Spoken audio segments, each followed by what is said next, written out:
Salary revision, আমরা salary রিভিশনের কাজটা করব। এখানে স্যালারি রিভিশন মানে হচ্ছে কারো স্যালারি, যে স্যালারিটা থাকে সেই স্যালারি থেকে যদি নতুন কোনো স্যালারি ইনক্রিজ করা হয় বাট উইদাউট ইনক্রিমেন্ট, সেই ক্ষেত্রে আমরা কাজটা কীভাবে করব। সেই ক্ষেত্রে যেটা করতে হবে, আমরা প্রথমে এমপ্লয়ি থেকে ট্রান্সফার প্রমোশন অপশনে যাব। যাওয়ার পর এখানে এমপ্লয়ি আইডি দেব।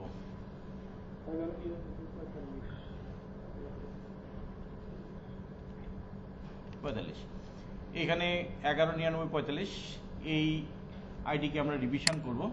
সেই ক্ষেত্রে এখান থেকে আমরা স্যালারি রিভিশনে সিলেক্ট করব। সিলেক্ট করার পর এখানে যথারীতি ইফেক্টিভ ডেট দেব। আপনার যে ইফেক্টিভ ডেটটি আছে সেই ইফেক্টিভ ডেটটি দেব। এখানে order date, this is not compulsory, এটা আপনি দিতে পারেন যে ডেটে অর্ডারটা হয়।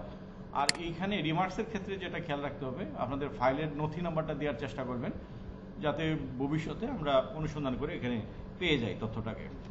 তাহলে এখান থেকে যেটি করব, এইটা সেভ এন্ড অ্যাপ্রুভ আমরা দেব না, এটাকে শুধু সেভ বাটন দিয়ে আমরা অ্যাকশন করব।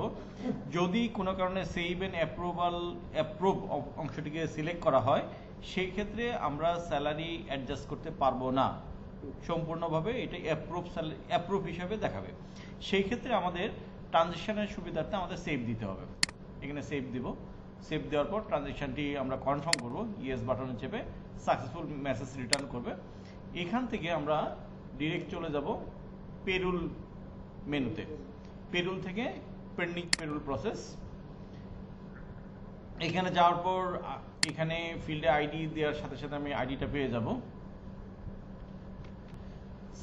সার্চ করে নিয়ে আসলাম। নিয়ে আসার পর এডিট অপশন থেকে আমরা এডিট প্যানে নিয়ে যাব। তারপর এখানে যে স্যালারি হওয়ার কথা রিভিশনের, সেই স্যালারিটা এখানে ইনপুট দেব। ইনপুট দেওয়ার পর যথারীতি এন্টার দিব। এখানে কম্পোনেন্টগুলো খেয়াল করব যে আমাদের কম্পোনেন্টগুলো সব ঠিকমতো আসছে কিনা। যদি সব ঠিকঠাক থাকে তাহলে এখানে ফাইনালি আমরা submit for checker review click করব। তার মানে এই রিভিশনের জন্য এখন চলে যাবে চেকারের প্যানেলে। তারপর চেকার এটাকে রিকমেন্ড করবে এবং হচ্ছে ফাইনালি অ্যাপ্রুভ করার পর এই পার্সনকে আমরা আসলে অ্যাপ্রুভ হিসেবে দেখতে পাবো। Thank you.